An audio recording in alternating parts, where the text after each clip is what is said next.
Hello and welcome. This is the For the Fans podcast. This is episode number 6.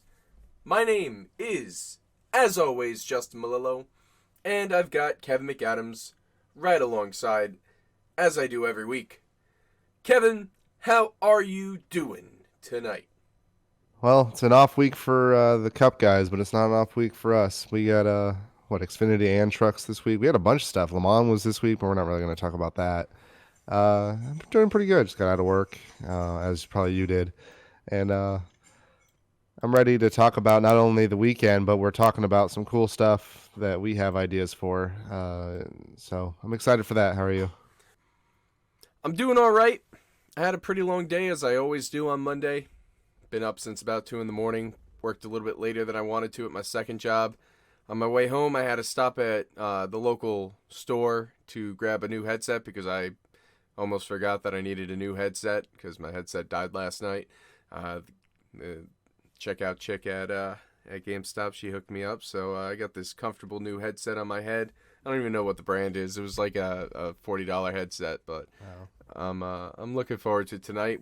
Like you said, we got a pretty packed show for an off week. We're going to talk some trucks. We're going to talk some Xfinity. They were both at Iowa. The Cup was off this week, like we said, so thankfully we don't have to talk about the package this week. But we will talk some fantasy. We'll talk some 2021 fantasies. Specifically, we'll talk about our what we're looking for in the NASCAR Cup Series schedule. We'll also talk about a little bit of the iRacing race that happened last week, and maybe a little bit more. Who knows? Yeah, I think it's gonna be a fun week. I mean, Iowa. I love Iowa. Iowa is probably my favorite track that Cup doesn't go to. As far as racing it on like the likes of iRacing and stuff, it's always one of my favorites. So I love when they go there. I love when they have these double headers. And thankfully, for those who wanted to watch a double header on Sunday, that's exactly what we got. We had the trucks.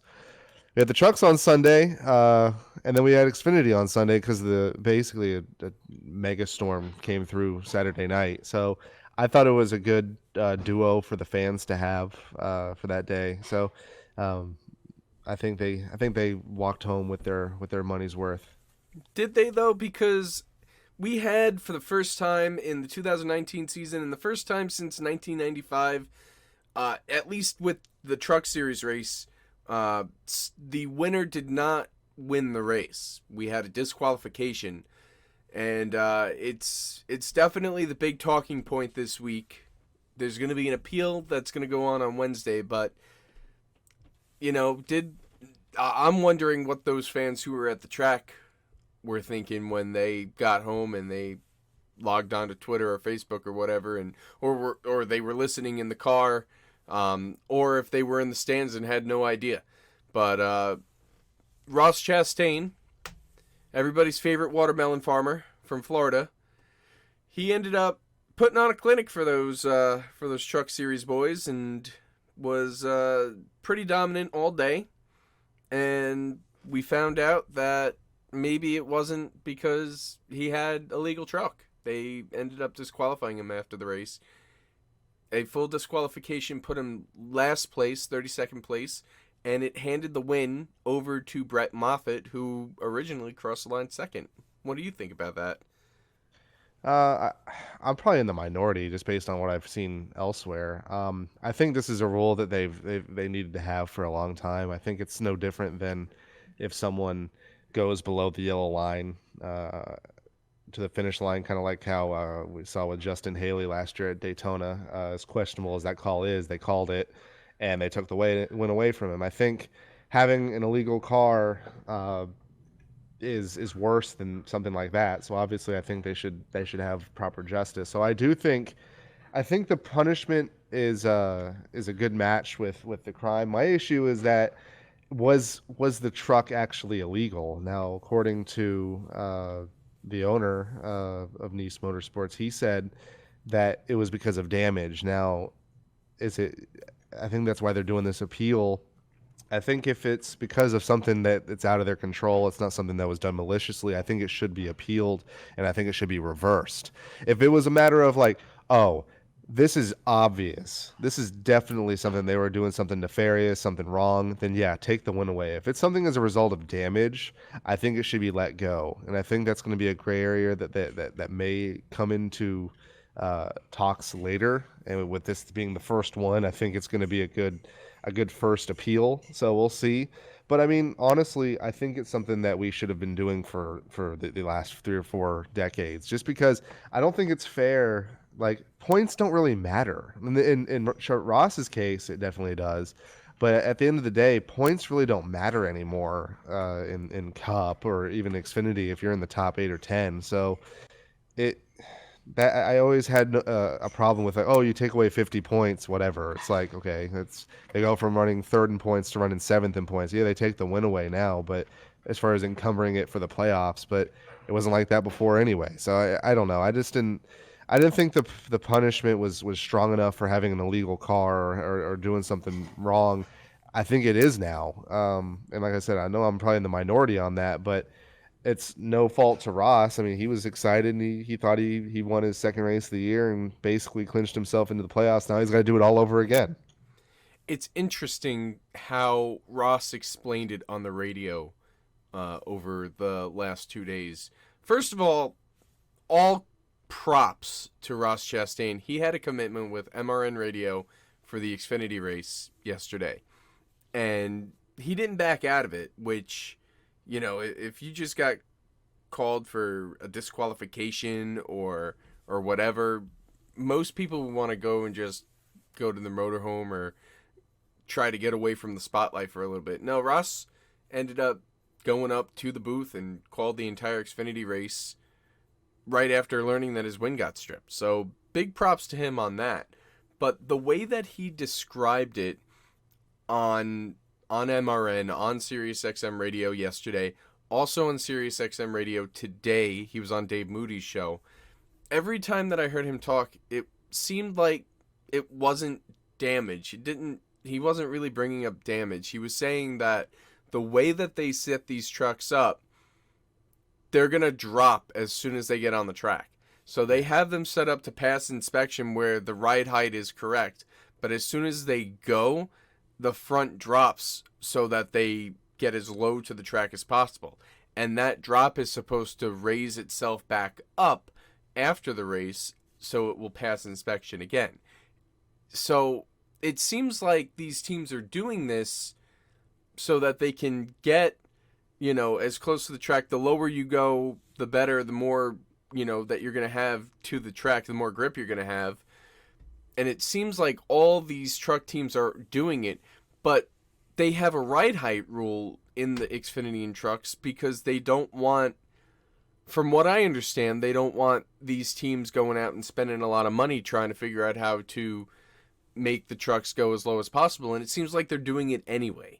Right. So it's just, my mind's like all shook over this because it's like, okay, so he really kind of was playing the system, not him, but his team was kind of playing the system where they're doing this to drop the trucks during the race, but it's supposed to raise it back up. But apparently everybody's doing it and everybody's figured it out. So it's not like the technology doesn't already exist. It's just the part failed them coming back in. So that's why they're getting caught with it now. It's just a whole, like, NASCAR, you got to kind of take control and if there's a part out there that's allowing them to make their truck illegal during the race where it's low to the ground, where it's doing the opposite of what you had intended with the ride height rule, like, what's the point of a ride height rule if they're just going to circumvent it anyway? That's my whole take. Yeah, I had no idea about that. That it honestly does not surprise me. These guys find every advantage that they can. That's what they're paid to do. So I don't necessarily agree with it, but I mean it's just part of the sport. It's competition. So that's unfortunate. It's kind of the whole, like, everyone's doing it. So if you can't beat them, you literally have to join them. So I mean, obviously Nice is not the highest of the high as far as. They're not GMS, but they might as well be. So I mean, they're all competing with the best of the best, like Kyle's team and whatnot. So I mean, I can't fault them for doing what they're doing. If something failed and it came to fruition that were too low, then that's on them. But I wonder if something that was supposed to go to fix itself was damaged in the race. I mean, Iowa's one of the most abrasive tracks that they go to. I mean, there's patches everywhere. It's bumpy. It's really bumpy. It wouldn't surprise me if the track was so abrasive that it knocked some stuff around.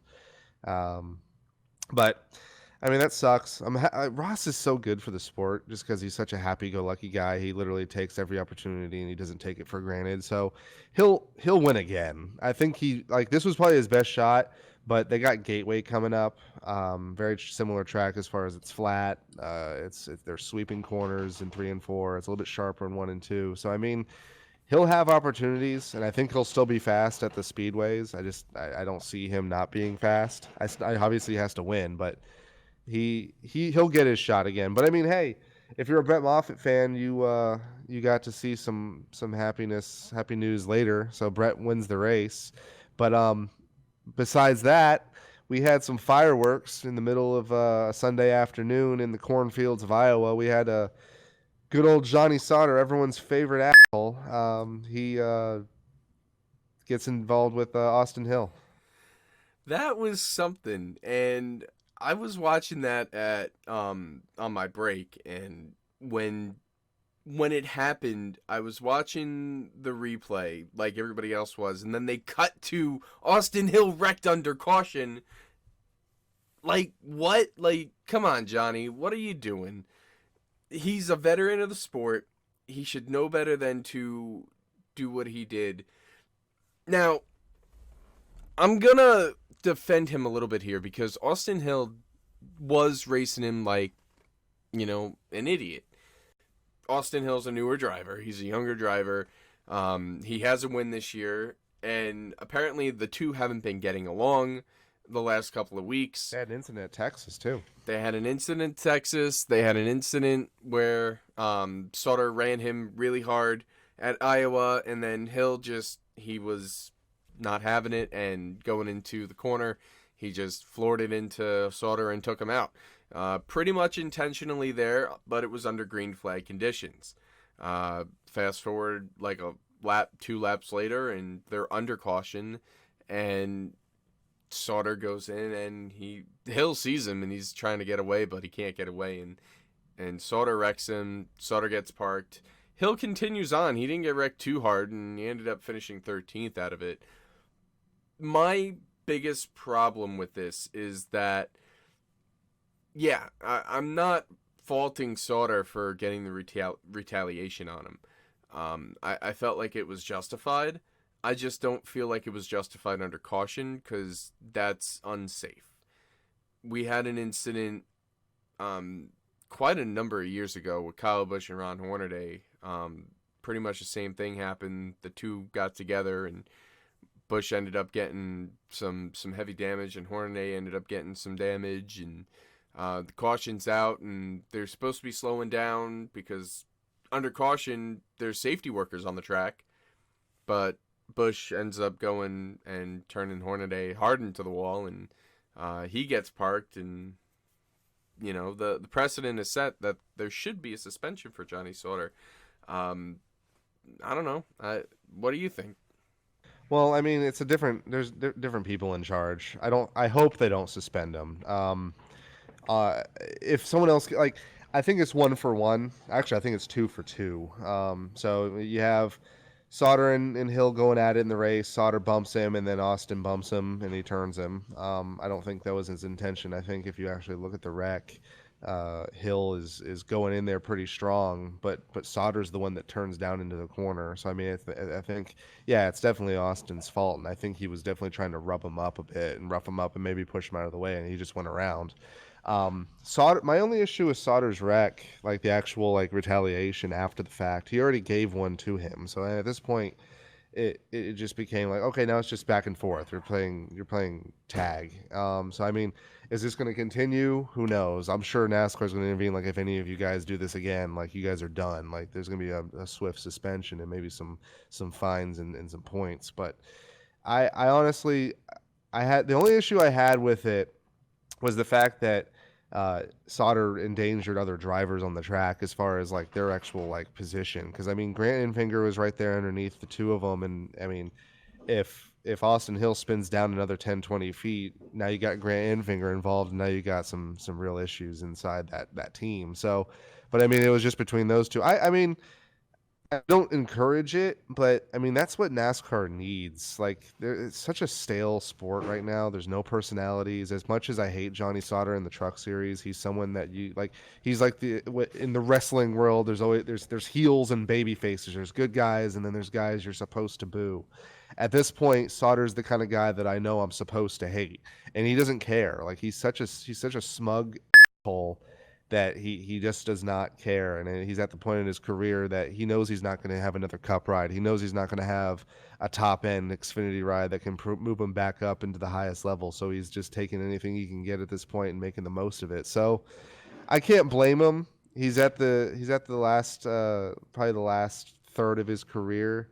So I mean, you have these young guys that come in and out and they have all the top rides because they're young and they have money, and then you have this scrappy old, been here before, older guy that is just hanging on. He's seen the guys that he's used to race with come and go, like Sprague and Skinner and Hornaday and Setzer and Benson. All these guys he used to race with, they're gone. And now he's got to deal with these young kids, and he probably thinks they're all punks. I get it. I'll be interested to see what NASCAR hands out, if they hand out anything. There'll probably be a fine. I don't think there's going to be a suspension just because of the nature of the incident, where it was tit for tat for tit for tat.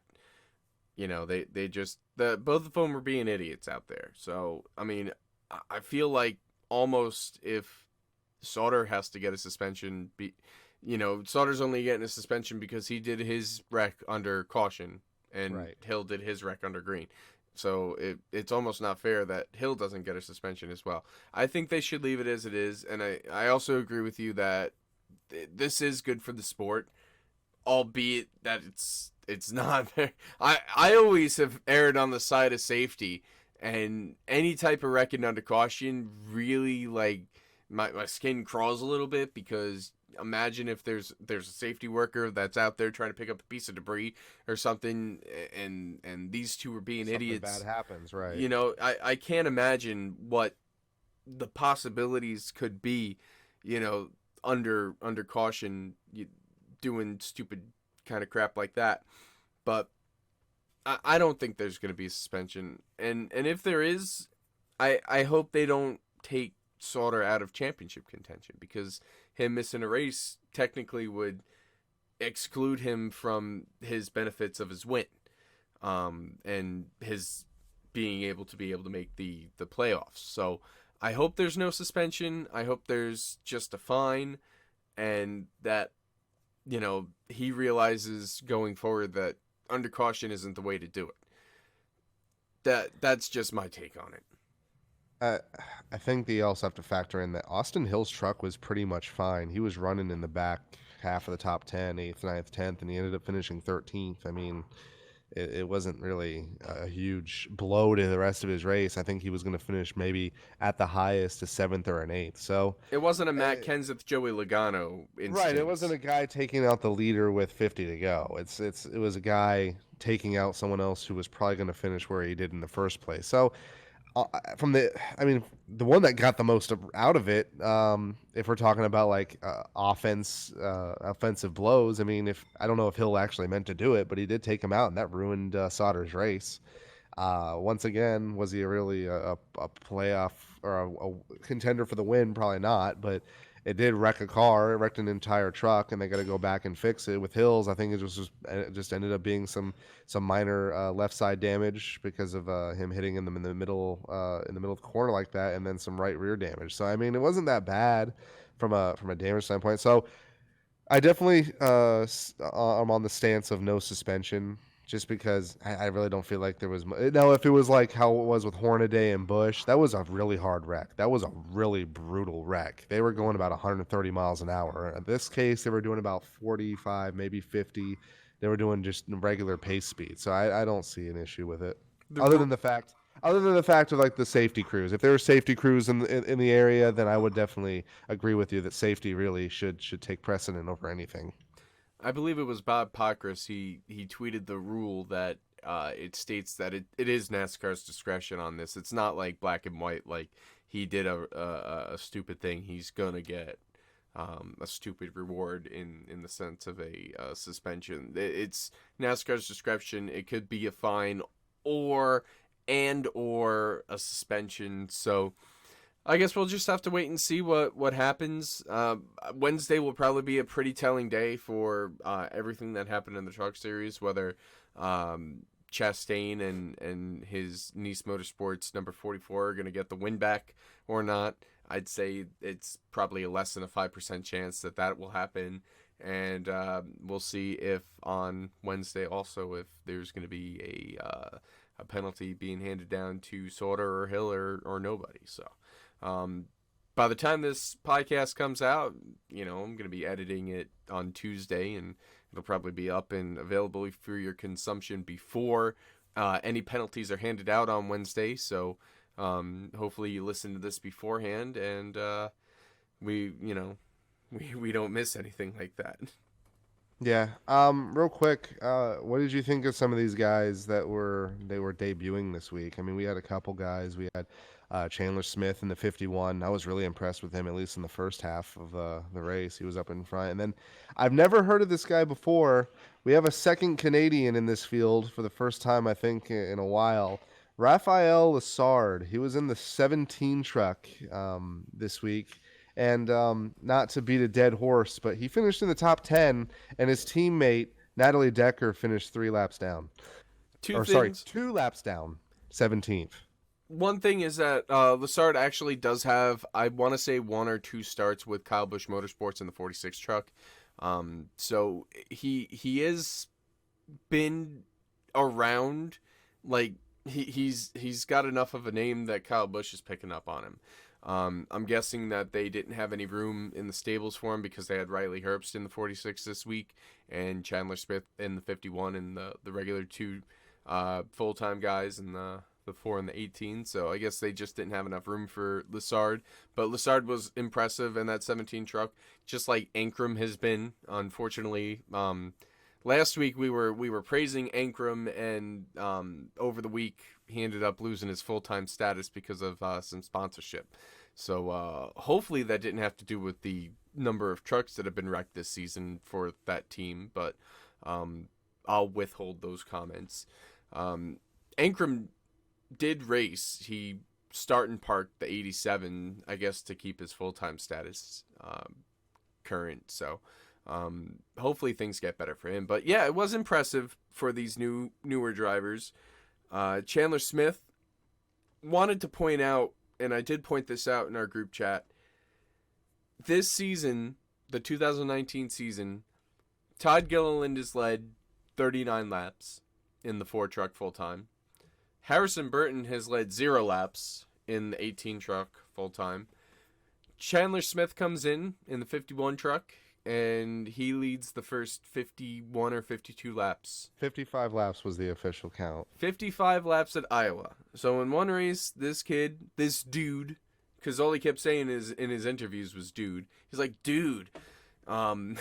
He's a 16-year-old. What can you expect? I know. He was trying to get it trending on Twitter, but Chandler Smith led more laps in his one race than the full-time guys have. And that,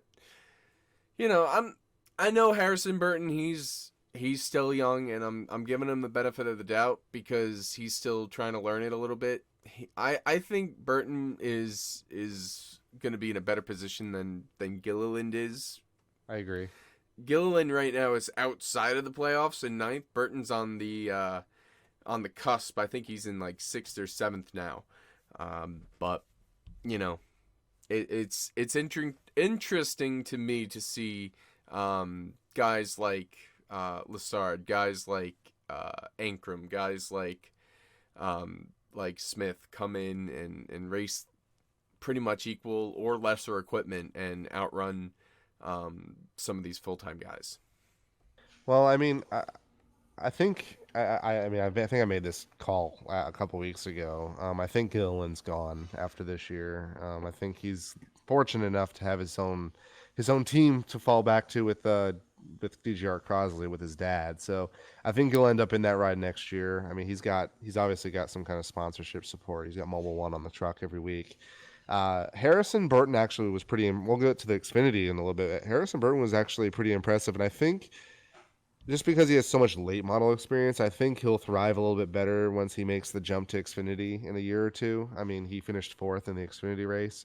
So I don't know if these trucks are just really different to drive. I don't know. I obviously don't have any experience in them, but it's it seems like these guys lately are starting to. They're not the learning curve isn't really working too well for a couple of them at least. I mean, I had no idea who Chandler Smith was until this race. I had no idea. I didn't even know Lassard ran a couple races this year in the 46. I know that 46 truck has run a couple times. I didn't know it was him, but we'll see. I mean, the only thing we can do is see what happens.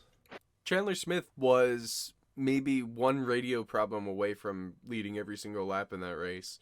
He was dominating, and even when he had to go to the back to fix his spotter communication issues, he still cut his way back through the field and got up to as high as fifth.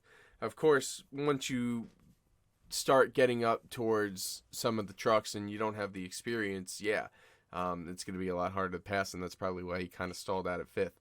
And I'm sure some of the nerves kind of led him to have his speeding penalty later on in the race. So Chandler Smith definitely impressive in that 51 truck. Shame to see him have the issues that he did with his radio, but I'm looking forward to his next races and seeing what he can do. And Harrison Burton, he still hasn't led a lap, and he still hasn't won a race yet, but he was pretty okay this weekend.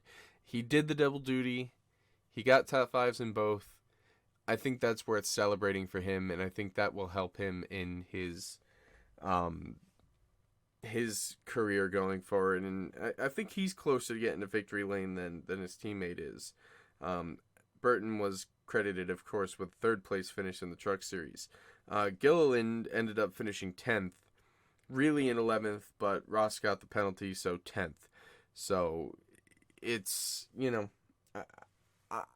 I'm not trying to be a Todd Gilliland basher or anything. I'm sure you're not either, but I mean, it's just, we're sitting here and Kyle Busch keeps making all these comments about how if you're in a Kyle Busch truck, you should be winning, and if you're not winning, you're stunting your career. And I think that's worth talking about, and I think that's why we've talked about it pretty much most of the time that we've done these podcasts.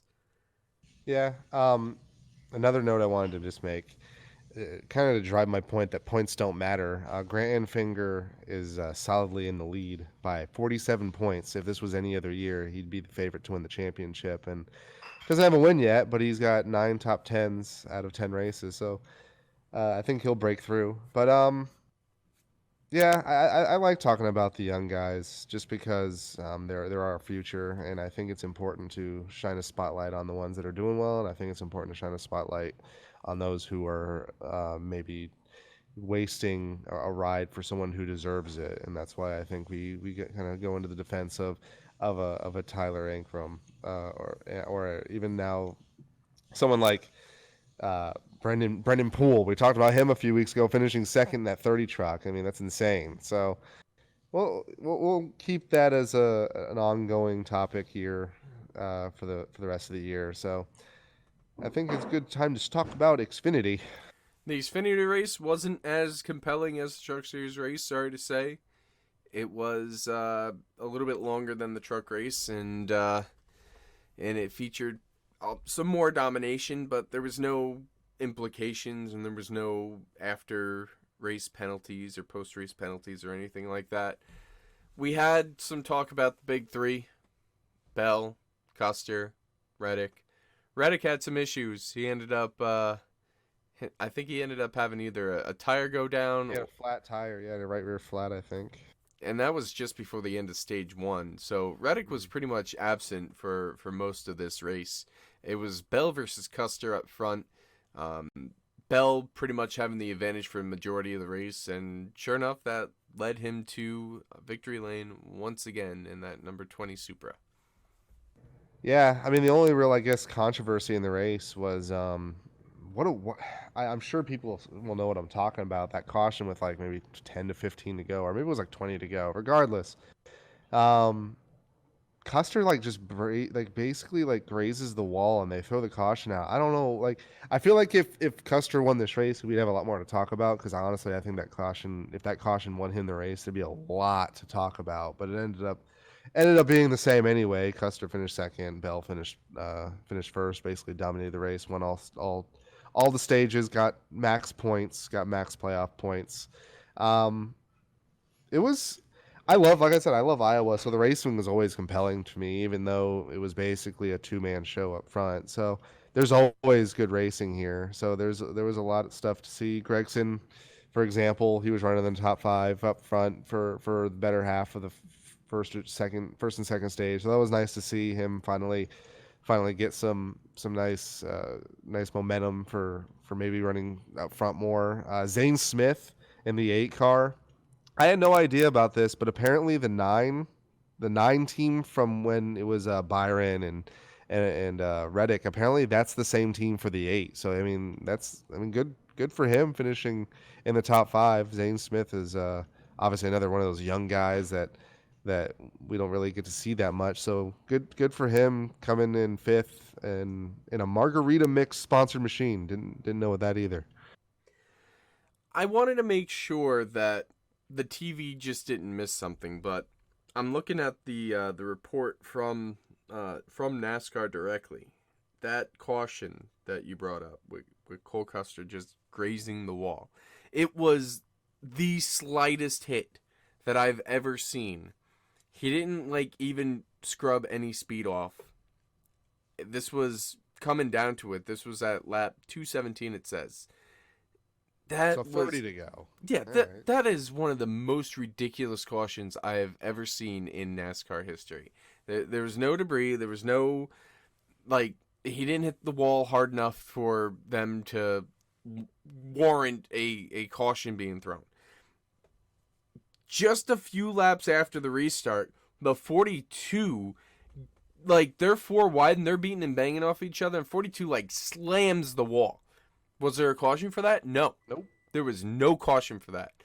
Only a few laps later, the 42 like he gets stuck on the wall because he ended up blowing a tire or something, and they had to throw the caution at that point. But Custer's slight hit bringing out a caution, and then just a few laps later, the 42, like it boggles my mind, and I feel like I say that a lot, but it's just crazy. Like, how is that a caution? How did that happen? How did NASCAR allow that to happen? I feel like they were just waiting for anything to happen to bring it closer together, because Bell was gonna run away with that race. It was pretty much Bell was going on and cruising to another victory, and then it was funny enough that caution happens because of Custer, and they go in and they pit, and Custer ends up winning the race off a pit road. So Right. now you're thinking like, oh my god, he just brought out the caution and now he's the leader. So if things go his way for these last 30 laps, we could be talking about, you know, some really big controversy going on here. Thankfully, no controversy, or maybe not thankfully. I don't know. Maybe it would be, a bigger talking point than Ross Chastain failing the truck inspection after the race. But Cole Custer bringing out that caution. I'm sure he didn't mean to bring out the caution there. Oh yeah, I don't think it was him. I think it No. was. I mean, in my opinion, in order for NASCAR to throw that out, they were hypersensitive on that. Like, there's no way that like an official who's in the corners and watching the race pretty intensely would throw a caution for that, and then it just doesn't make any sense. I mean, they finally threw the caution for Fincham in the 42. I mean, it took them a while, but he basically had to wreck the car a second time, but they finally did it. It was just so weird. It's just like, I don't know why NASCAR puts themselves in these spots where they can be called out and say like be accused of trying to fix races or trying to manufacture races to be more exciting towards the end because they want to bunch up the field. And I mean, it it's one of those things where we've had to deal with it for so many years just because, oh, is it a debris caution? And then they oh yeah, it's a debris caution, and then they show a guy picking up debris, but in reality that he's just literally picking up air off the ground. So and Or like a coincidentally water enough, bottle. right, and then which they throw water bottles out of the cars every single race, every single time after a pit stop. So there's literally dozens of them trailing off down the backstretch. So it doesn't make any sense. But like, it's just a coincidence that now that we have stages, there's not as many debris cautions. Come on, it's just ridiculous. Yeah, I definitely was not a fan of the caution coming out with Custer there, but I mean it was still a good race. I mean Bell dominated. He had Custer in the wings, but just Christopher Bell won last year in the second race, and once you get him going, it's hard to stop him, and he ran pretty much a flawless race. Big kudos to Mr. Bell. He's again, we talk about it pretty much every week. He's pretty much, if there's a seat open for him in the Cup Series next year, we know where he's going to be going. So, um, he might use leverage of. I think we were talking about this in our group chat too. There might be an empty seat somewhere like Stuart Haas, and he's driven for Stuart before in the dirt. So, if there's a seat open where he could just go right into Cup, he's got that leverage on Toyota, and they might feel the pressure to take somebody out of one of their cars to put him in. I know they don't want to get rid of him, so again, interesting to see what happens with that. But Bell won, Custer second, Allgaier third, Burton, like we said, fourth, Sane Smith fifth. Pretty uneventful race other than that caution. Iowa, man, it should be on the Cup schedule, and I think we both agree with that. I have one issue, and we talked about it yesterday, and I learned something that I wish I didn't know about Iowa. Um, and I talked about it with you as well. For the fans, did you know that you can't bring outside food to Iowa Speedway? That is literally, and I tweeted about it, that is literally the worst rule or worst call I've ever heard by a facility, an outdoor facility. That's Insane. really that's really close-minded, because then you're forcing people to have to spend money that they may not have or may not want to spend extra on the food that's in your facility. And let's be honest, not everybody's gonna want to eat track food. And I mean, how many times did we go to the 500, the Daytona 500? We brought like Subway sandwiches. Like I couldn't imagine not being able to have that option. Just I don't like it. I'm sure a lot of people don't like it either, and that's probably why the stands were pretty empty on Sunday. Well, like my issue is what if you have fans and it's like a family of five and say like their budget for like, oh, let's go to the racetrack, let's spend 150 bucks, $30 a ticket, whatever it is. And then you read that and you go, well, I don't want to spend 10, 12, $15 a person when there's five of us. That's going to end up being $60 to $75. Why would I do that? Let's just stay home. Or better yet, let's go somewhere else. Let's go to a baseball game or go to a soccer game or go to a basketball game or go to a minor league hockey game, anything. Knowing that like a facility, an outdoor facility where it's hot. So I don't know about you, but if I don't have to spend $5 on a bottle of water, I'm not going to. I want to bring my own. If say you have a food allergy and you can't eat the food that's there, like, and you have to bring your own food and all this and that. I mean, it's just really closed-minded. I can understand like an indoor place, they don't want to bring people with bags and stuff. It can get really unsafe, but an outdoor facility where there's grass and it's wide open, it's insane. It's so stupid. The Indy 500, arguably the biggest auto racing event in America. Like over 300,000 people go to that event. They don't have that type of policy. Like, what is Iowa like? Are they better than Indy? Like, where they have to have that type of policy? Like, it's just such a close-minded type of approach to, trying to make money. I feel like they lose more money that way. I agree. And I mean, like the example, I'm sure there's hundreds of examples where they're losing not only just one person or two people, they're losing an entire family. It just doesn't make any sense. And I don't understand it at all because the only logical explanation that I can come up with to excuse it is that they don't have the security. Well, then hire more security. Yep. Like NASCAR owns that track. It's not even like an independent track at this point. NASCAR owns that track. So hire more security. Just what the Now I have to bleep. That's fine. I'm sorry. Okay, it's all good. Um But it's just ridiculous. I love Iowa. Now I hate it kind of. I feel similar, but I still feel like it should get a cup date. Maybe if it gets a cup date, maybe they'll have to hire more security. And maybe if they have to hire more security, maybe they'll change their ways with that policy. And I'll transition this here.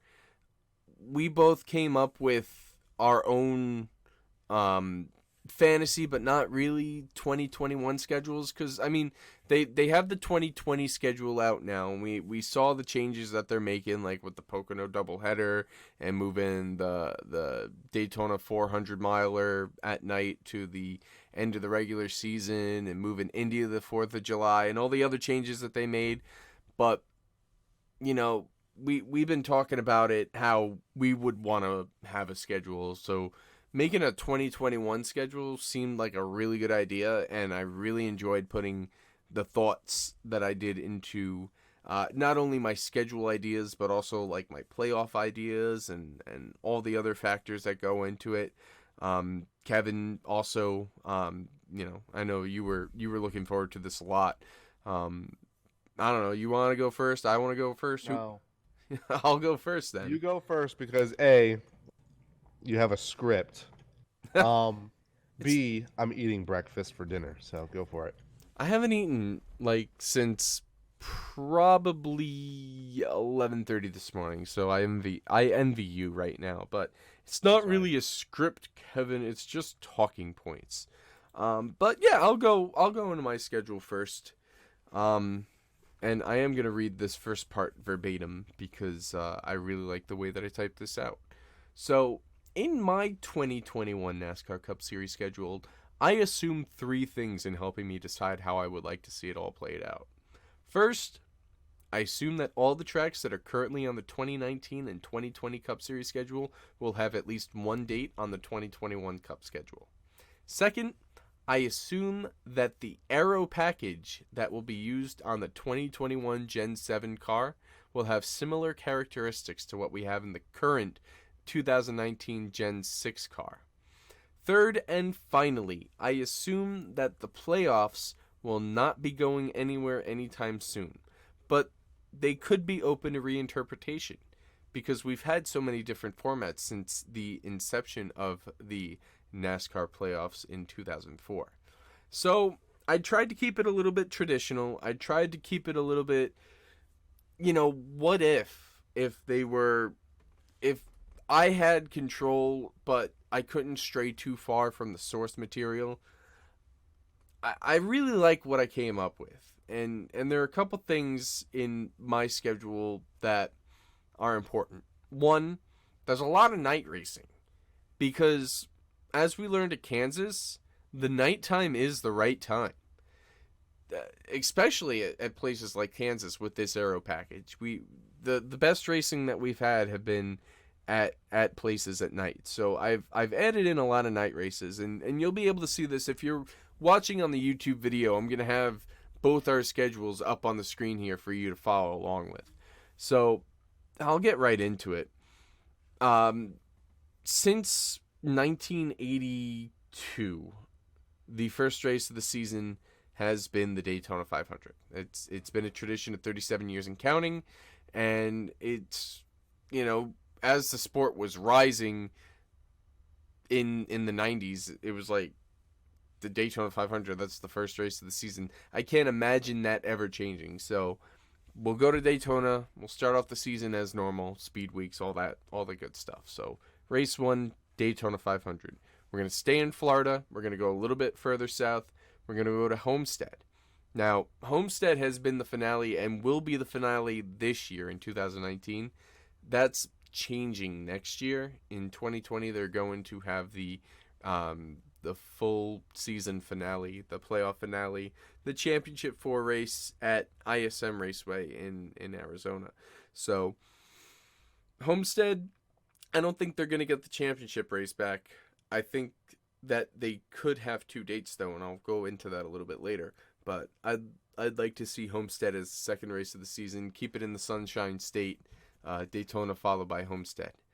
Now, one of the things that I really like about NASCAR's current schedule is that they have like these groupings sometimes. Like the West Coast swing. Exactly. And I want to have a West Coast swing, but I want to have an enhanced West Coast swing. So there are 4 tracks out in the West Coast that they currently race at. They go to 3 of them today, and they'll go to 3 of them next year. The other track, the 4th track, is Sonoma.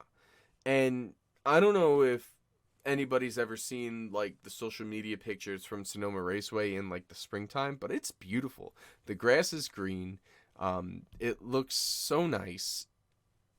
I would love to see the Cup cars in the spring at a place like Sonoma. And yeah, it's still technically wintertime, the date that I have here, which is February 28th.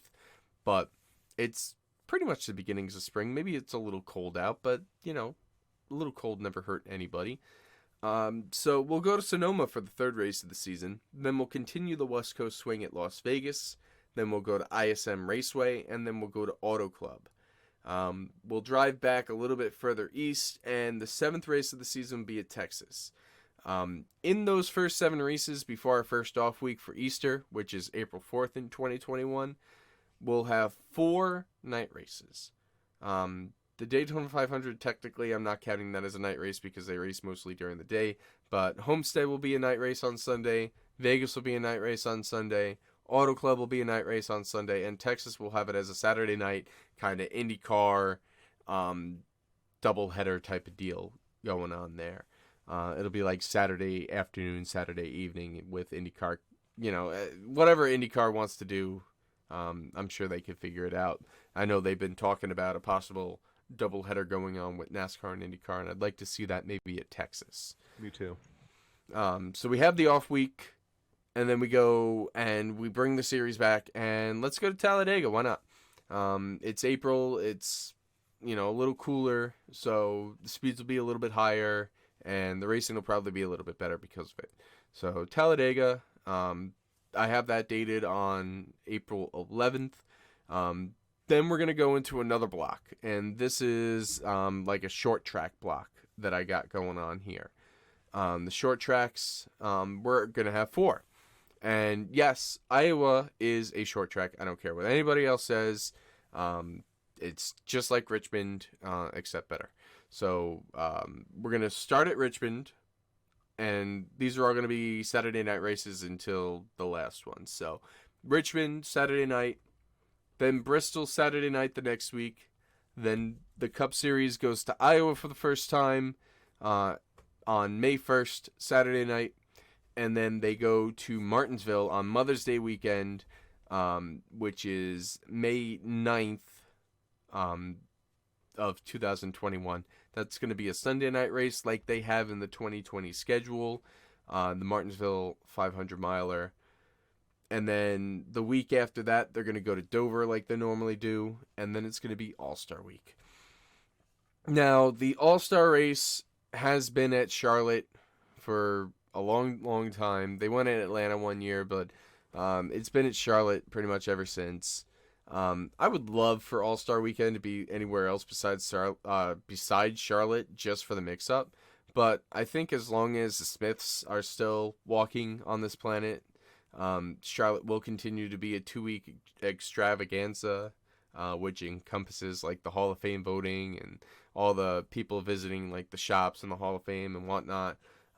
It makes sense to continue this going forward, and I don't think they're going to change that. So they'll have the All-Star Weekend, first weekend before Memorial Day weekend, and then they'll have the 600 miler as they normally do Sunday night, which would be May 30th of 2021, because Memorial Day would be May 31st that year. So then we're going to go to Pocono, as they normally do. Pocono in 2020 will have a doubleheader. I think that's going to bomb. I think it's going to be too much chaos. I think 2 races, they're going to take away from one another, and they're just not going to be as memorable. So I think Pocono gets it's one weekend after Charlotte on my birthday, which will be, God, that's going to be my 31st birthday. Sad. I know. And then we're going to add a new track to the fold. We're going to go to Road America, because I think Road America has also earned a date on the Cup Series schedule. I would love to see them do a little bit longer of a race than the Xfinity currently does. I think Xfinity does like 45 laps or something like that. Let's give the Cup Series like 55 or 60 laps. It's going to be a long ass race, but worth it, because Road America is one of the best road courses that's out there. Then we're going to have another kind of block going on here that's kind of split up by Daytona. We got sister tracks, Kansas and Chicagoland. We'll do Saturday night races with them on June 19th and June 26th. And then we're going to go and we're going to bring Daytona back to July 4th weekend. And my reasoning for this is that in 2020, they're moving Daytona to the regular season finale in August, and they're moving the Indianapolis, the Brickyard 400, to July 4th weekend. I don't think that's going to work. I think it's going to be too hot in Indy on July 4th, and they're not going to get a good turnout. And I think Daytona later in the year, like later in that time of year, I feel like it's going to like contradict with people going back to like school and people going on like summer vacations and whatnot. I don't feel like it's going to be as profitable as it would be on a July 4th weekend. So I think they're going to learn from their mistakes, put Daytona back to July 4th, Sunday night race on July 4th in 2021, and then they'll go to Kentucky as they normally do the weekend after on Saturday night.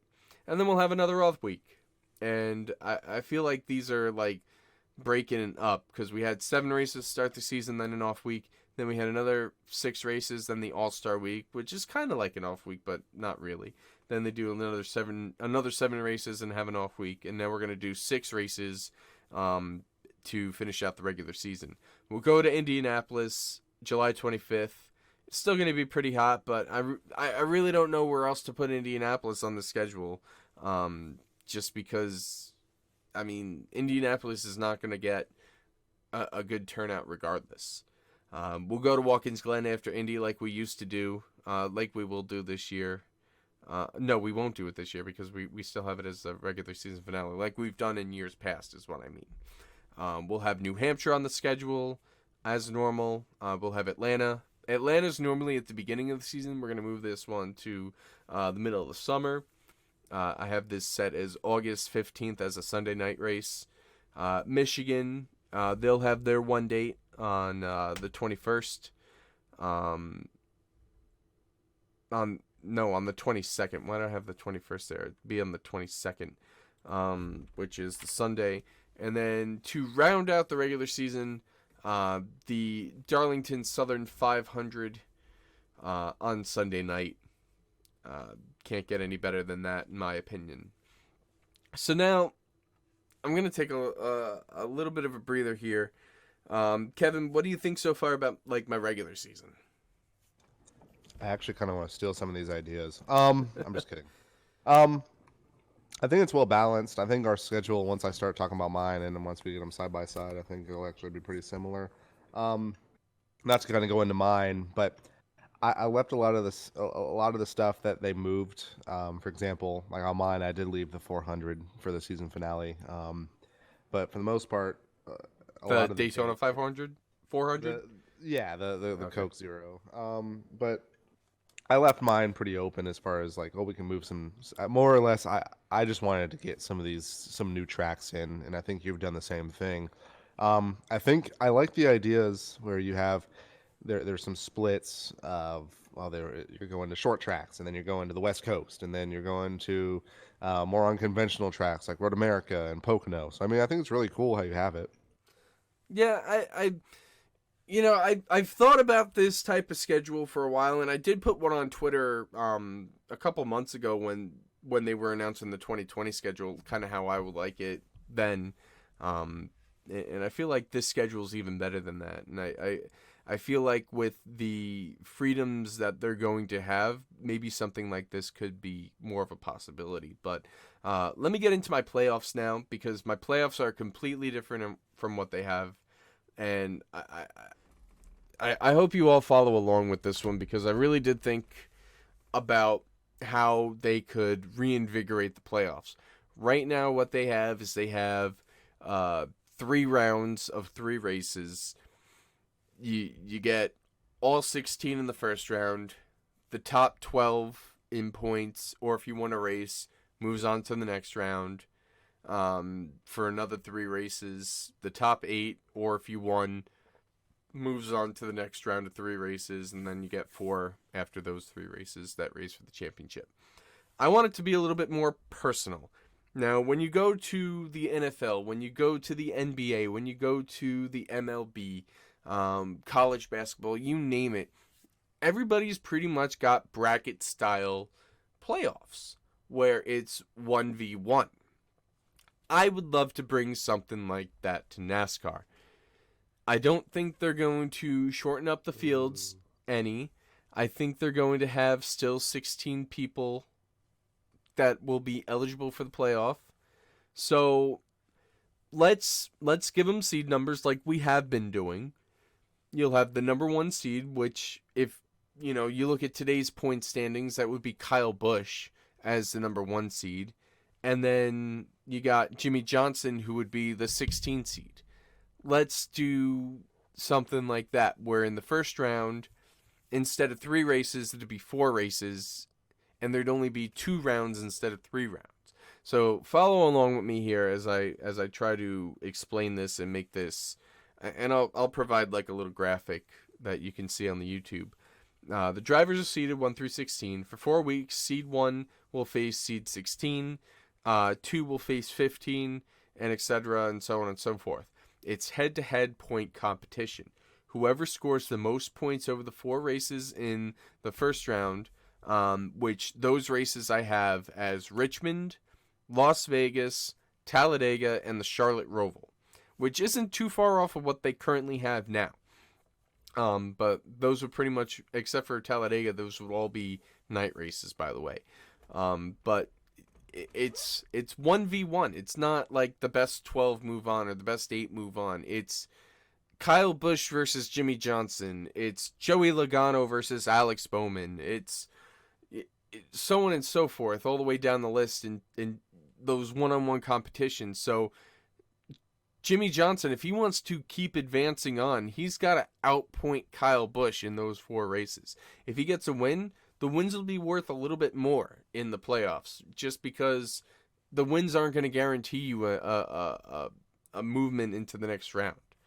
So that'll be the first round. 16 will go to 8, because you'll have 8 winners and 8 losers, and those 8 losers will be eliminated from the playoffs, just like you would if you're in the NFL and you got the 1 seed versus the 4 seed, or I guess in the wild card round, it'd be the 3 seed versus the 6 seed. Whoever wins that moves on. Whoever loses is out. And we'd continue on to the next round, which would be the second round. The 8 winners move on to the second round. And again, it's the high seed versus the low seed. So it doesn't matter like who beat who. Like if Kyle Busch loses, it's not like Jimmy Johnson's going to assume the number 1 seed. He'll still be the 16 seed moving in. He'll face probably the number 2 seed, which would be Joe Logano. So 8 winners, second round of playoffs. High seed faces lowest seed again. I guess they would have to reseed it or something like that, or they just keep the same numbers and just move on. Those 4 races I have are Kansas, Martinsville. Get this one. The Homestead Roval. They have a road course. They do. At Homestead. It's really good, actually. It's really good. I've driven it on iRacing. I've seen guys like Brad Perez. He races Miatas at Homestead quite frequently. And I've seen like his onboards of that. It's a really good course, and if they like just add some safer barriers and a little bit more safety equipment, it would be really good for NASCAR. So in the theme that I have going on here, if you noticed in my first 4 races of my playoffs, I had a short track in Richmond, an intermediate in Las Vegas, a super speedway in Talladega, and a road course in the Charlotte Roval. I'm kind of keeping that same theme here in my second round. And I'm only having these 2 rounds. So Kansas is the intermediate. Martinsville is the short track. The Homestead Roval will be my road course. And then we would wrap everything up. And the final round of the round of 8 would be Auto Club again. We'd bring Auto Club in. They'd be all-night races on Sunday night. And again, whoever scores the most points against their opponent gets to move on to the Final 4. Then the Final 4 race, I would love to see it at Bristol Motor Speedway. I chose Bristol because it's stadium seating. It would have the capacity to host a season finale with the amount of fans. It's also a short track. Short tracks are arguably some of the best and most rooted version of NASCAR racing that's available. It's been at Homestead for a very long time. It would be, as it has been since 2014 still, of those 4 drivers, whoever finishes the highest gets to be the champion. No points, no nothing, just like the same. I would keep that the same because I really enjoy that feature that Homestead has been providing, and that they'll provide again this year, and ISM will provide next year. So that's what I got. It ends pretty much the same exact time. I know NASCAR's looking to shorten the schedule and maybe take some races away. I took 1 race away. A lot of the tracks only get 1 date now because I've added in places like the Homestead Roval. I've added in Road America. I've added in Iowa. Yeah, that's what I got, and I think that would be a really cool schedule and playoff format for something to look forward to in 2021. I think, if I can share my thoughts, I think the one thing that your format would definitely highlight are the drivers. I think you would definitely bring attention to what would be the maybe the 12th, 13th, 14th, 15th, and 16th seed, like those possible like really big upsets. It would just bring them into the light for those 4 weeks. So I mean, I'll get into mine here in a second, but I think it's definitely a cool wrinkle compared to what we have now. I think it honestly would be pretty engaging because you'd have like you mentioned, like a Joey Logano versus a Clint Boyer, and then if something happens to them on the track, it's gonna really matter because they're actually facing each other. They're obviously racing everyone on the track, but you got like it's basically how it was like on those EA Sports games. You have a rival for those 4 weeks, and I think that would be really cool to see. I think it would actually bring fan interaction, and you'd actually have someone who you can directly root against for those 4 weeks. I think that'd actually be really fun. Yeah, I think so too. I think, everybody talks about how NASCAR trying to be like the stick and ball sports. Embrace it. Embrace that stigma. And there's nothing wrong with that because, baseball and football and basketball have been popular for years before NASCAR. So, NASCAR, would I like to see NASCAR just be, straight 36 weeks, whoever scores the most points? Yeah, I'd love to see that. I would love that more than anything, because that is how I feel a true champion is earns a championship. But we're never going to see that again. They're never going to get rid of the playoffs. I just, if we're going to have something, I feel like something like I got here would be maybe the most compelling and most fun way to watch it. Yeah, I think you've done a really good job, at least as far as like changing it and making it your own. I think a lot of people would probably be how I feel about it. Like I just don't like the playoffs in general, but I think a lot of people would probably think, yeah, this is really cool, and I think it would be really engaging for those drivers. Um, I think it's better than what we have now for sure. I think it'd be really, really fun. I think I've said that 5 times. I think that like that's a really unique idea, and I think it actually would work. I think it would really work. You have that seating. I think the seating is really neat, and it actually makes it important to run really well in the regular season. Hmm. Yeah, I agree. I think, like, they probably see them similarly to the way that they do now. Like, whoever has the most points and whoever has the most playoff points and whatnot. Um, so yeah, I just I would like to see something like that. But I know you got a schedule that you want to go over, and I'm looking at it, and I see a lot of things on there I like. So tell me what you got. So, and I'm sure you'll edit this in post. As far as like how I don't have any off weeks on my actual template. I don't have any dates either, so move things here and there to match up with the likes of like Memorial Day and stuff. But the Mm-hmm. biggest thing that I wanted to incorporate was a lot of new tracks and a lot of shifts in where tracks are. So my first race is obviously the 500, crown jewel of NASCAR. Never going to change. As far as like if I could pick a start time, I'd probably start it. I like the day to night transition. A lot of people don't. I'd probably start around like 3:30, 3 o'clock. But what I would do is I would try to incorporate something before it, so that way there's some. I don't like the idea of concerts. I would try to do something before the 500. I don't know what, but something different. Maybe have incorporate other series like the Legends. But why not run two Legends races on each side of the stadium? I think that'd be really cool just to have uh, something different because obviously a race that late, people have to wait a long time, and I would love to bring that in. But that's something else we can talk about.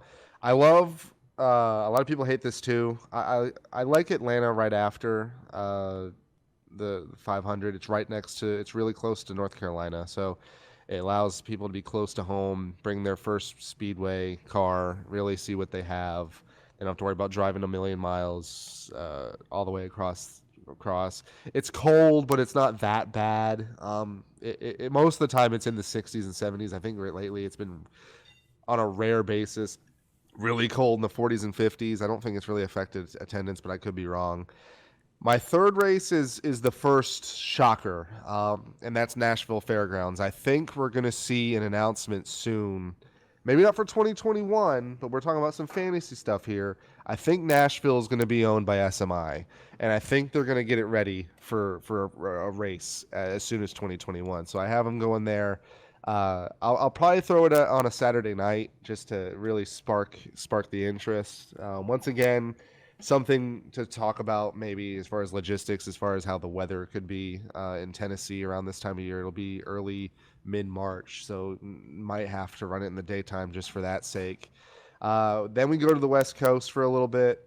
It's not a long time. We go to ISM Raceway for their first and on my schedule only race of the year. I think Phoenix is one of the worst tracks on the schedule, so Sad. obviously I don't think it'll be like this in real life because they just redid the whole entire track. But I'll uh, I'll let that be with the one race. We go to Vegas for one race, uh, for a one night race there. I think I don't know how the Gen 7 is going to be, obviously, but I think that the mile and a halfs are going to have to phase out just because that's going to be what fans are demanding. So that'll be our second mile and a half in only 5 races.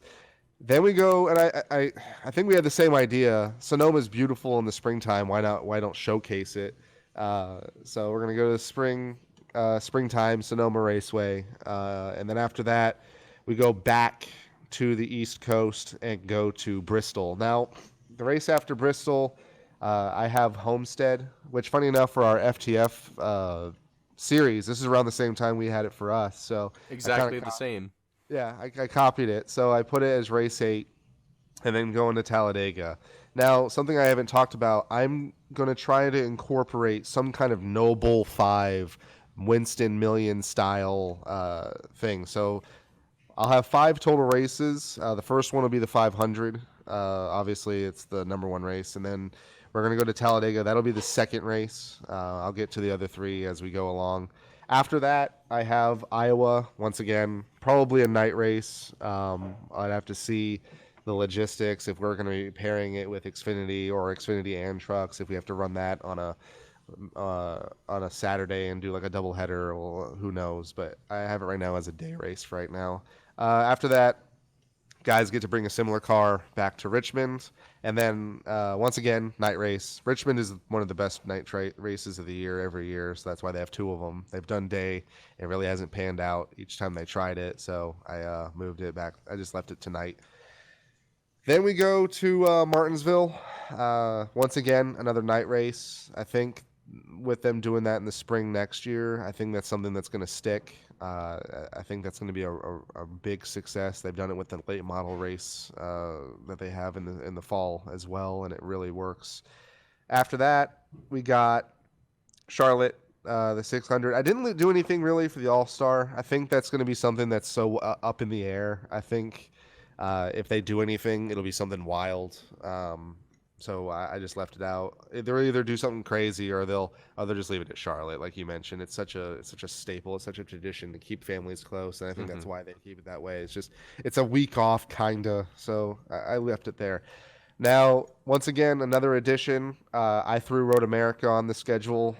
I think Road America is the most deserving out of any track that does not have a cup date, even ahead of the likes of like Iowa or Nashville. I think it's the most ready track because they have so much campground area. They have so much room for fans to be there. They have successful IMSA weekends. They have successful Xfinity weekends. They have successful IndyCar weekends that they can support a full Cup weekend. I feel. We go to Chicagoland after that. And like I said, as far as like off weeks, we can move them wherever is convenient for them. Chicagoland at night, I think you're right as far as they're going to have to run these 1.5 miles in the nighttime. I think it's night races are fun, and I always like when the Cup guys and the teams they bring special schemes for the night races. So I always like to throw them at night. After that, we go to Kansas. Keep it. I like kind of doing maybe not the same thing that you're doing where you're bunching them up by like track, but I do like having back-to-back races where they can bring the same car. That way they don't have to worry about, they can put their backup car, but that's actually their primary car for the next week. I think that's something that is going to help with them not having to drive haulers back and forth and back and forth. Following Kansas, I did steal what they are doing for 2020. I think the doubleheader is going to be a good bundle deal for that race. I think they're going to attract a lot of fans that would not otherwise go. I think having the idea of watching a truck race and then a cup race on Saturday and then watching an Xfinity race and then a cup race on Sunday, I think that's going to be a really good value weekend, and I think it's going to be really popular from an attendance standpoint, maybe not from a rating standpoint, but definitely from an attendance standpoint. I think that's going to be a really good move. I know you said the opposite, but I really think that's something that Pocono needs. Oh God, what happened? All right, sorry, I'm getting yelled at. Dogs are getting yelled at. Next is going to be Kentucky. Oh my gosh, who's dying? Next is going to be Kentucky. Just a forgettable race. I mean, Kentucky's one of the worst tracks on the schedule. Maybe with age, they'll get better. Once again, dates, I'm not sure where that'll fall. I do the way this is it. I do think they're going to leave Indy for 2021 at Daytona or for the July 4th. I think maybe they'll think about installing lights there because, man, I just can't imagine them running that. I think it's gonna be it's so hot. I mean, we experienced it late May. That's a hot time of year. It's so hot. So I don't know what they're gonna do. I think no matter where you put it, like you said, I think no matter where you put Indy, it's so insignificant. The fans don't. Indianapolis has at this point just completely abandoned the idea of a good race happening at Indianapolis, and I don't blame them one bit. So I mean, put it anywhere. I don't care. We go to Michigan for a 400 miler. I might want to change that to 500 because I do want some of these races that are the standoff races being a little bit longer. I know that's not a positive opinion. A lot of people don't like these races being so long. I think any race that's by itself should be a little bit longer, at least these big races that they've ran for 40, 50 years. Then we go to Gateway. Now, the reason why I put Gateway on here, Worldwide Technology is obviously becoming a huge sponsor lately. They sponsor this track now. They're working with Petty Enterprises and Richard Petty Motorsports. They're basically funding half of Bubba Wallace's season this year. I think they're going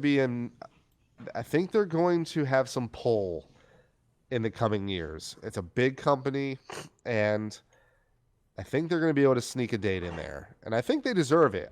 Gateway is a fun track, and it does produce decent racing, at least for the trucks. So I think it'd be a fun race to go to. Following that, kind of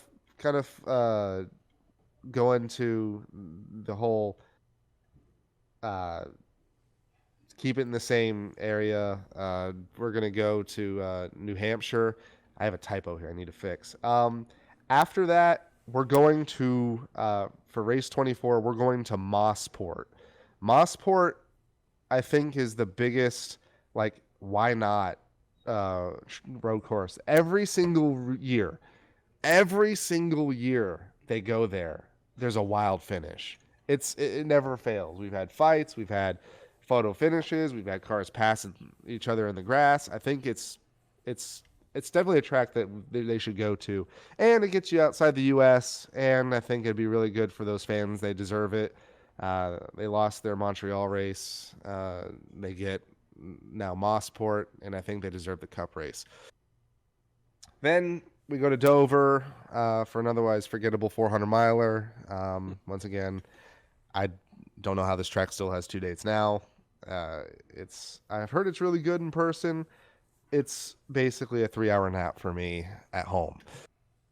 Finally, we go to the regular season finale. I think it's going to be not necessarily a success, but I don't think it's going to affect their numbers at all by moving it to later in August. As a Floridian, I hate that they're moving this, but I don't think they're going to move it. I think it'll be a rating success, but I don't think it'll be anything as far as attendance. I feel like no one really goes to the 4th of July race for the 4th of July race. I think it's just a good, fun Daytona night race, and everyone loves it. So I left it there. That concludes my regular season. Once again, we're pretty close, but what did you think of that? I love that you got Nashville. I love that you got Gateway, and I love that you got Mossport in there. I didn't even think of those 3 tracks when I was putting my schedule together. Mainly because I was thinking more or less that they were going to keep it a little bit closer to what they currently got. I could see them definitely adding Iowa, and Road America is more of a long shot, but I could see them adding that one as well. We both had them on our schedule pretty much in the same areas as well.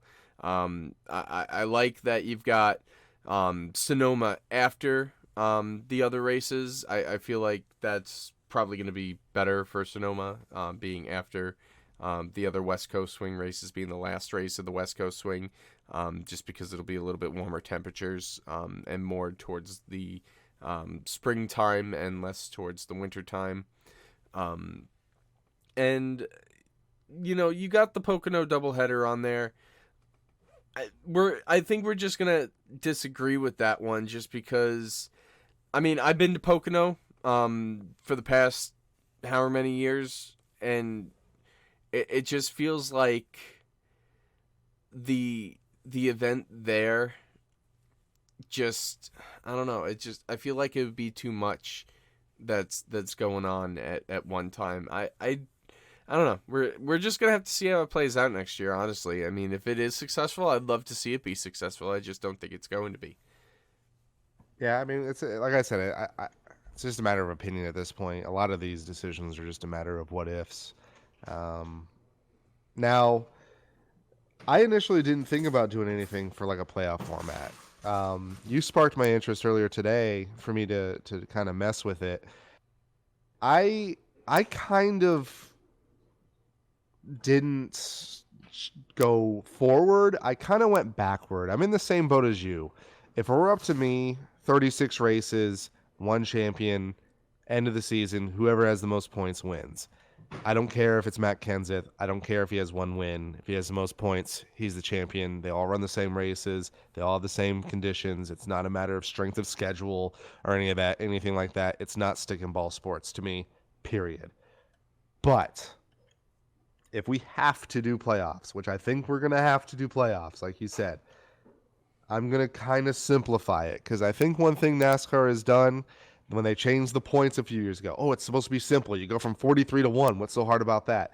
Oh, by the way, there's stage points now. Oh, by the way, those stage points also can have playoff implications if you win a stage. Oh, by the way, if you win, you get playoff points. And it's like, okay, let's simplify this for the fans. Let's get this right. Let's get this as simple as we can. 10 races, winner take all. That's it. Period. How it was. I thought the format when it was like that was every race counts, every race matters. If you have one race, you're done. It's over. In this format, you win, you can just say screw it. The next two races, run 30th, doesn't matter. Focus on the next 2 or 3 weeks and start all over again. I liked the format where if your guy has a bad race at Talladega, that means a lot for the entire rest of the playoffs. If you have a bad week with an engine, it's almost over. I liked that. It was a sense of urgency for the entire 10 races in a different aspect. So my first race is the Southern 500 on Saturday night. I think running that race at night is not going to change. It's been really popular. It's been a really fun day for throwback racing and all these schemes, and all these fans get to see these really cool old school schemes on the new cars. I think that's going to continue. So that's the first race of the year. Now, I kind of forgot about it, but the Noble 5 thing, this is going to be race 4 for the Noble style, Winston Million style racing. The first one, like I said, was the 500 at Daytona, then the Talladega 500 in the spring, the 600 at Charlotte, obviously a huge traditional race, and then you got Darlington with the Southern 500. My next race is probably, and you wanted to steal this one, we're going to Watkins Glen using the boot. The boot! So we're actually going to use the boot, something that Tony Stewart kind of wanted Cup to do 3 or 4 years ago when he was still around. So I definitely encourage that. I think it'd be really fun to see those guys go another way around the track. I think with the addition of the carousel at Sonoma, why not add the boot? I love the boot at Watkins Glen. I think it'd be really nice and just another opportunity for passing, in my opinion. We get Texas Motor Speedway out of the way early in the playoffs. You gotta put it somewhere. It's a night race. I think once again, like you mentioned, putting these 1.5 miles at night is gonna lend for really good racing, no matter what car we have, what style we have. Then we go to Richmond for their second race. Once again at night, can't do it any better than that. Then we go to Auto Club, which I think they deserve it. They've had up until this year one of the better races each and every year. The racing's always good. I think putting it at night is going to make it a little bit better, just because you can run the bottom more. It's been kind of a highline fest lately, and that's pretty much the only place you can go, other than maybe the apron. So I think putting it here, putting it at night, really. And I've made it 500 miles because, once again, I think it deserves it. The racing has been really good there lately, minus 2019. So I put it 500 miles there at night. So I think they deserve it. Bristol, race 32. Once again, at night, right in smack dab in the middle of the schedule. Awesome racing every year. Once again, got to put it at night. Got to do something. Just keep the tradition alive. So we'll run that at night. Race 33, we go to Talladega. It'll be right when we'll start to decide who's going to be running up front, who's going to be the possible contenders. If they get spoiled and if they're in a wreck, it really will shake things up later in the running. I think putting it later in the year is going to be a really exciting experience.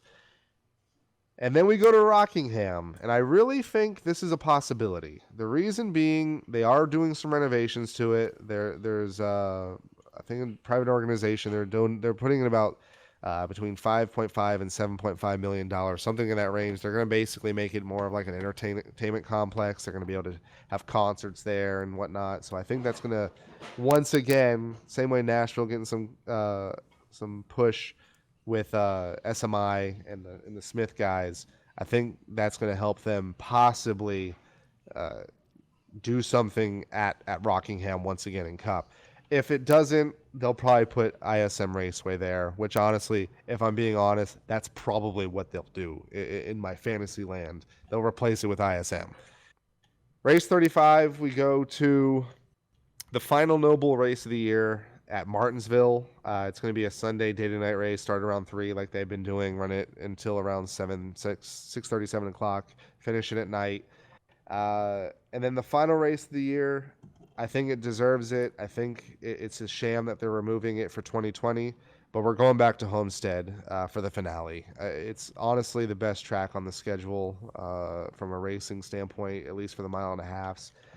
I think it deserves at least that first date. I think it deserves 2 dates as I put it on my schedule, and it's been great racing, and I think it's really a shame that they're removing it. I hope since they moved the race, I hope it doesn't really lower fan attendance for 2020. I think I might want to go to this race, that's actual 2020 race, because of the move to the Daytona race being later. I might go to this instead in the spring, just kind of get my racing fix. But I want Homestead at the end. The racing there has been fantastic. The finishes have been fantastic. The drama there has been fantastic. You've had guys who are dominant at these races, like Kyle Larson, and then you've had amazing finishes with these championships. I think they're going to make a mistake in 2020 by going to Phoenix. I think it's going to be a lackluster race in 2020, and I think it's going to be very boring, and I think someone's going to run away with it, and it's not going to be entertaining at all. Homestead does deserve the finale, and I am sad to also see it go away next season. I don't know, because I would love to have it come back as a season finale, but I just don't know if that's in the cards for 2021 and beyond. But looking at your playoffs here, I mean, you and I both kind of have the same idea that the current playoffs, you don't have to be good every week to make it into the next round. You could win a race and then just take 2 races off, like you said, in the current series.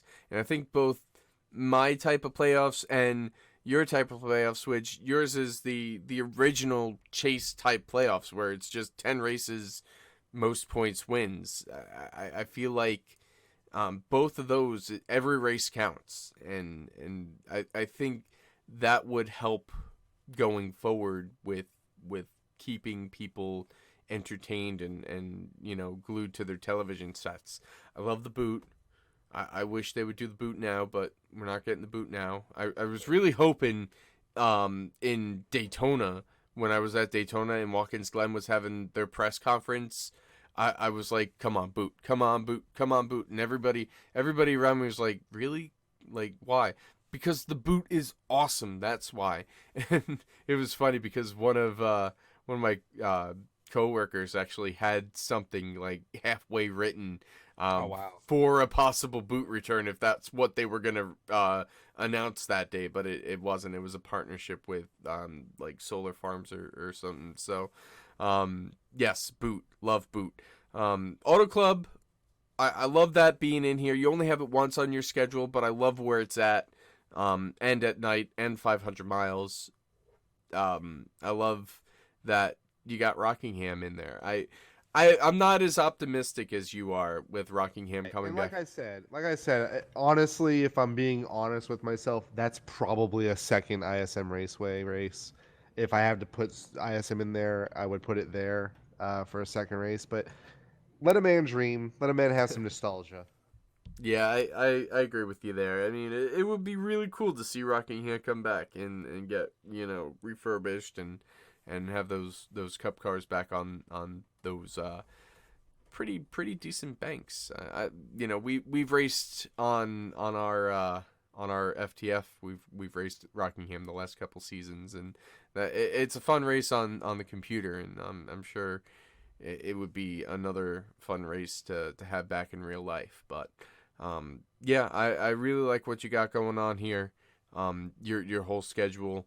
Like I said, the only two things that I disagree with would be the doubleheader of Pocono and Daytona not being on July 4th. But that's really the only two things that I would take away from your schedule. Otherwise, it's a solid schedule. It's got a lot more variety in it. You go from 23 tracks to about 28 or 29 tracks. So you're definitely adding in a lot more variety than what they currently have.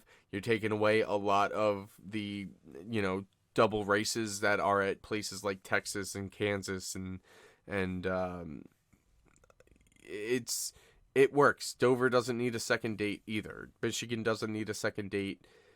You know, this schedule works.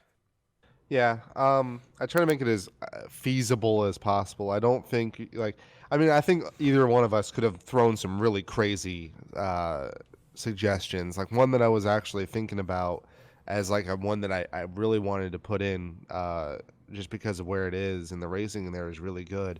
Is Evergreen up in the West Coast, A but league the, killer.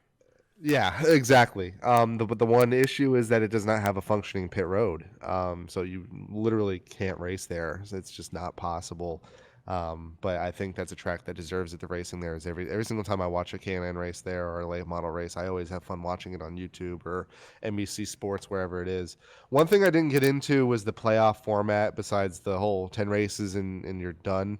Uh, yeah, 16. I think the 16 is still the sweet spot. The sweet 16 is, I think it's going to stay. The way I have it is more points based as far as who gets in. Top 14 in points get in, and then you have two wild cards. So if no one outside the top 14 have wins, then it's just 15th and 16th in points. Uh, if you have two wins and you're outside the top 14 and no one else has two wins, you're the first one. If you have a win and you're the highest out of the one win, you're in. So I left it that way. You can have maybe a guy who can kind of sneak his way in. That's maybe in the top 25, like a Busher or someone like Almirola, who he's in the current ranking, doing pretty well. But maybe someone that gets a steals a win and gets in. I think that'd be cool. Just have that wild card slot. And then points from there, from 14th to first, 15th and 16th don't get any points, but from there, 14th to first get a 5-point increment, just based on where they finished. A little bit more excessive. That's pretty big in this style format.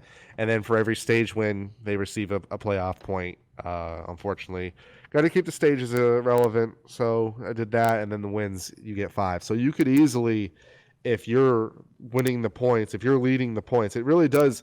You get an advantage if you win races still, but you also get an advantage if you're really consistent. So you could be 50 points ahead of fifth place if you have 5 wins and you have the first place points. So I mean, I think with this format, consistency is rewarded, but it also rewards those who win. And I think that would be this is a good happy medium to not only what they have now, but what they used to have in the past. Yeah, I definitely think that what you got here is something good, and I hope what I got is something good too. Yours is really, really unique, and I honestly didn't think I would like it, but the more you kind of explained it, the more I actually support the idea. At least compared to what we have. but I Right. hate what we have. So it's not saying much, but I do think it's a fun idea. Yeah, I'm just looking for something that's gonna get people engaged and get people talking. I feel like head-to-head competition would be, there's still gonna be 40 cars on track, but you pick out car A and car B, and those two are gonna be looking for each other every week for 4 weeks, and making sure that they're out racing each other. So, I feel like that would be something fun, but. Um, Looking at the time, we're a little bit over an hour and a half, which is crazy because this is the off week of Cup, and this Oh might my end up God, being, really? yeah, this might end up being our longest episode. I just want to, first I want to ask the fans, what do you think about our schedules? Let us know. Who's got the better schedule? I'm not even saying that. I'm just saying, do you like either of our schedules? What do you like? What do you dislike? If you've got some suggestions, or if you've got a schedule yourself, let us know. We would love to share your thoughts and ideas in our next episode. I mean, this was just something that we had planned for this week, just because we weren't going to have much to talk about with no Cup being on. But we turned this into a pretty full episode, so. Definitely let us know. We could talk about it next week in our Sonoma recap, because I mean we're really going to be talking about Sonoma, and the trucks are going to be a gateway. So we're not going to have as full of an episode as well. So let us know. Get engaged, fans. We this is for the fans. I say this every freaking podcast. I say it's for the fans, and I'd love to see fans. I'd love to see you all get some involvement going on, and we can get that part of our podcast going. But just really quick, just to recap, because we like to talk about this every week with the sim racing, because that's big in our lives. iRacing was at Sonoma on Tuesday night last week, and it was an absolute clinic that Bobby Zelensky put on. He led every single lap, 55 laps, every single lap. Nobody else was even close except for Michael Conti, and he was like a couple seconds behind. They didn't run cautions at all, which I didn't like that. I don't like that at all. I'm not a fan of it, because they had a lap one incident. They had a couple lap one incidents where Huge. Ray Alfala got completely screwed over once again. You had Matt Busa go headfirst into the tire barrier. You had a couple of guys that were out before half of a lap was even complete, and there's no caution to even give them a chance. So a lot of those guys just hung up the helmet for the rest of the night, and watched it on on the stream. So I'm not a fan. I think that the realism is that they should have cautions on, because they have cautions in real life. So I can understand why they don't have the cautions, because they might end up being under caution the entire night.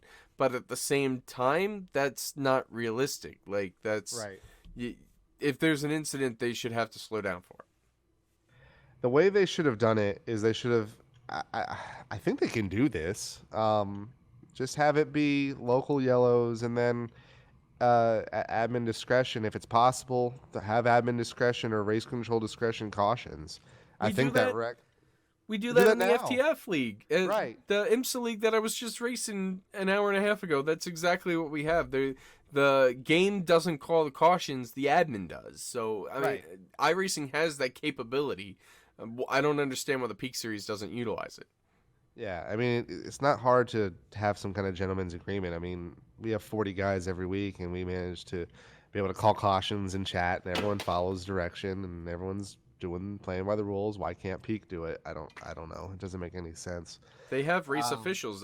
Tyler Hudson sits out every week and watches it, and I'm sure Nim's there too. Like, they have people that are sitting out and officiating these races. Like, they have a step up on us, where me and you were racing in the race. So right. it's Yeah. not difficult.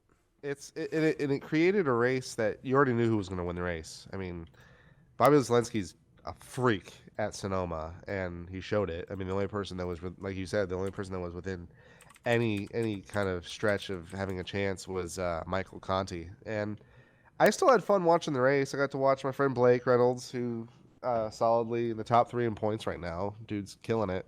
He was pretty much focused the entire race on the stream on the broadcast because he was battling for between 7th and 12th. That was pretty much the whole entire coverage, just because that was where the action was. You really didn't have it anywhere else. You had that, and then you had the lap one incident. You had Ryan Luza taking people out on multiple occasions, which is just, he must not be good at road courses or something, because that was really brutal. And you had Ray getting involved in a really, he's having a terrible year. It's not even his fault. It's just, I think he's not doing well with his package just because it's all close and he's just having bad luck. But definitely one to forget about. Was there a Something, NASCAR heat race? I yeah, don't I'll know. I'll get to that in a second. Something that I found interesting, and I don't know. I guess we'd have to ask Ray about it. Um, he put out a promotion over the last week and a half with his virtual racing school. They have a direct drive wheel Yeah, that I saw that. he's using. It's it's a new wheel. It's a new type of a wheel that he's probably never used before. I wonder if the equipment has anything to do with it. I mean, it's possible. I mean, I'm about to change my stuff, and I know I'm going to have some growing pains while I'm racing. Especially, I might have to run NR with my old G25 wheel, and then run the Fanatic stuff on iRacing. I know he's had the same wheel for almost a decade. He's kind of like you and I, just stick with Logitech. I think he had a Driving Force GT Mm-hmm. for every single one of his championships, but obviously, as your brand grows, you have to evolve not only as a racer but as someone who people look at as far as for advice. So I mean, direct drive is not only the future, it's the present. So I mean, it's possible. Honestly, that could be, you're right.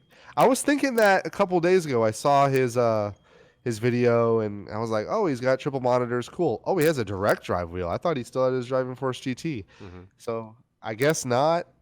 It definitely can be playing a factor. I think he's still one of the best sim racers in the world. Oh yeah. Dude has made more money than you or I doing this, so I really can't critique him much. But I think definitely an off year. I hope he doesn't have to run pro. I think that'd be kind of annoying. I want him to stay in peak for good. I think he's a great representative of sim racing and iRacing. The dude is an absolute freak behind the wheel. So I hope he has some good results here for the latter half of 2019. I think if iRacing, if Peak was ever to make a rule change, they should have like a past champions provisional for someone like Ray who's had an off year. I mean, I don't think he deserves to be going through the pro series again. He's a I agree. four-time champion for Right. like that's unnecessary. But really quick recap of NASCAR Heat. They were at Bristol for their Oh, third race. It was no, I'm gonna give them props here. They actually put on a really good show. They of course they have their downfalls with their competition cautions and their pit stops that aren't really pit stops. They're just clicking buttons and there's no skill to that whatsoever. But it actually did play a factor in the Xbox side of it. Um, Justin Brooks was the winner on the Xbox side, driving the number 37 car, the Camaro. One thing that was interesting was during the competition caution in that race, Diego in the 43, Diego Alvarado, actually didn't take fuel and he had to pit under green, which ooh. cost him 2 laps. So I guess not paying attention could cost you there, but everybody who pitted during the competition caution was able to make it to the end of the race. So, it's a tough break for him, but it is what it Part of is. racing, you It, gotta keep up a strategy. there weren't many cautions in either race. In the PlayStation race, it was the Stewart guy. It was the 14. Trying to get his name here. It's either Smoke or Shades. I don't know. But the 14 car ended up winning in the PS4 league. Um, and it was Hot Rod. That's who it was. So you had Hot Rod in the 14 car winning in the PS4 side of it. I'm getting the standings here in a second because they have the complete standings all together. Trying to get that. I took a picture of it actually while I was watching the race. It was funny.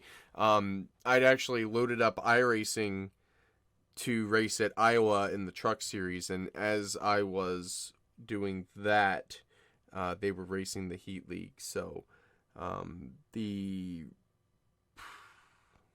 damn, I thought I had it. I guess I didn't. That's Nah, okay. it's whatever. I don't care. It was good racing. It wasn't, it was they were racing on the console. I know we both have our reservations on that. So It sucks. it was good racing for console racing. I'll just put it at that. But Good for them. yeah. So we're sitting at an hour 45. So I think I'm ready to wrap things up here. I'm looking forward to Sonoma next week. I'm looking forward to Gateway and the Trucks. Hopefully Ross, if he doesn't get his penalty overturned on Wednesday, hopefully he can come back and show them all up again at Gateway. Yep. Still happy if Ross doesn't get his win back. I'm still happy for Brett. Brett deserves a win. Glad that he's locked in, and I'm looking forward to the Cup race at Sonoma as well. Yeah, I think he'll have a legitimate shot. I think he'll get a win. So we'll see. Always good racing at Gateway. So I think it'll be fun. Yep, definitely. So, again, if you want to follow us, if you're listening to us on YouTube, we do have the podcast available. It is available on Apple Podcasts. We're also available on Spotify and Google Play Music. So follow us on your favorite podcast subscription basis. And if we're not on a service that you use and you want us to be, let us know. We'll upload it on that too. But for now, it's almost midnight on Monday night, and I know I've got work in 3 hours. So, thank you all for listening tonight or whenever you listen to it. My name is Justin Melillo. I got Kevin. Thanks for joining me again tonight, and I'll talk to you later. Goodbye.